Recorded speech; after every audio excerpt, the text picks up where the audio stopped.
في شمال العراق بلدة تسمى نينوى، كانت عاصمة الدولة الأشورية، وكانت من أغنى وأعظم المدن في التاريخ. كانت هذه الأرض ذات ثمار وجنات وعيون، ورزقها الله من الخيرات ما يفيض عن حاجة أهلها.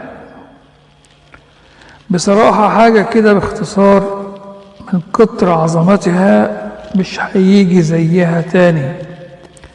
ربنا وسع عليهم في الرزق بشكل غريب جدا وكبير جدا، وبرغم نعم الله العديدة عليهم كانوا يعبدون الأصنام، فأرسل الله إليهم يونس بن متى يدعوهم لعبادة الله الواحد الأحد، وألا يشركوا به شيئا، ويتركوا عبادة الأصنام التي لا تجلب لهم ضرا ولا نفعا. مضت سنين وسنين ويونس يحاول معهم بشتى الطرق، فلم يؤمن منهم أحد، بل كانوا يسخرون منه، فحذرهم من عذاب الله، فما كان منهم إلا أن قالوا ائتنا ما وعدتنا من عذاب.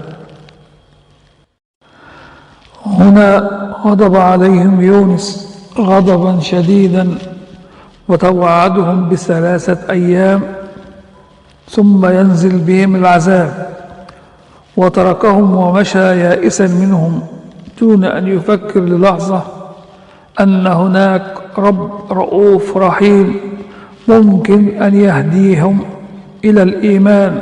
وما أن خرج يونس من القرية حتى اشتدت الريح وامتلأ الجو بسحابة من الأتربة التي حجبت الرؤيا، وأخذت الحيوانات تجري مضطربة كأنها تتوقع حدوث كارثة قريبة. وهنا أحس أهل المدينة بالفزع والخوف، وعلموا صدق يونس عليه السلام، وأنه نبي من عند الله عز وجل، وأن هناك رب يحاسب على الكبيرة والصغيرة. فآمنت القرية بالكامل، وقبل الله توبتهم كلهم، ورفع البلاء عنهم والعذاب. ولما تركهم يونس غاضبا صار في طريق انتهى به إلى ساحل البحر، وهناك وجد سفينة تستعد للإبحار، فركب فيها. وهنا أمر الله الريح أن تشتد والأمواج أن تتعالى، وأخذت السفينة تتأرجح من شدة الريح وتلاطم الأمواج. وما أن ركب يونس عليه السلام السفينة حتى اشتدت الرياح أكثر وأكثر، وتلاطمت الأمواج، واهتزت السفينة يمينا ويسارا. وهنا انتاب الركاب الرعب والذعر، فألقوا البضائع كلها حتى لا تغرق السفينة، ولكن بلا فائدة. فاقترح أحدهم أن يضحوا ببعض الركاب واحدا بعد الآخر حتى لا تغرق السفينة.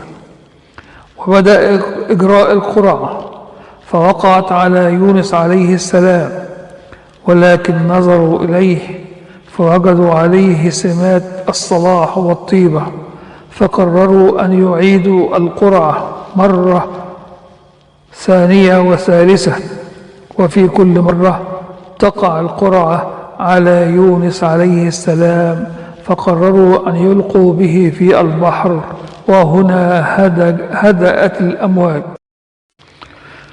وهنا أوحى الله للحوت أن يبتلع يونس عليه السلام بدون ما يخدش له لحما أو يكسر له عظما. ودخل يونس في ظلمات 3: ظلمة الليل، وظلمة قاع البحر، وظلمة بطن الحوت. وهنا تذكر يونس عليه السلام أنه أخطأ، وتذكر أعظم كلمة جاءت بها الرسل جميعا، فدعا ربه واعترف بذنبه وقرر أن يتوب وقال: لا إله إلا أنت سبحانك إني كنت من الظالمين. اعترف يونس بخطئه وبتقصيره لأنه استعجل على قومه وخرج دون إذن من ربه سبحانه وتعالى. وذا النون إذ ذهب مغاضبا فظن أن لن نقدر عليه فنادى في الظلمات أن لا إله إلا أنت سبحانك إني كنت من الظالمين، فاستجبنا له ونجيناه من الغم وكذلك ننجي المؤمنين. فلما أقر يونس عليه السلام بذنبه وتاب عما فعل وأخذ يسبح، أمر الله الحوت أن يلقيه على الشاطئ، فلفظه الحوت وهو مريض لا يقوى على الحركة، فأنبت الله عليه شجرة يقطين، وهي شجرة تمتاز بورقها الكبير، فكان يأكل منها وتظله وتحميه من الحشرات. فلما استعاد قوته رجع إلى قومه فوجدهم جميعا قد آمنوا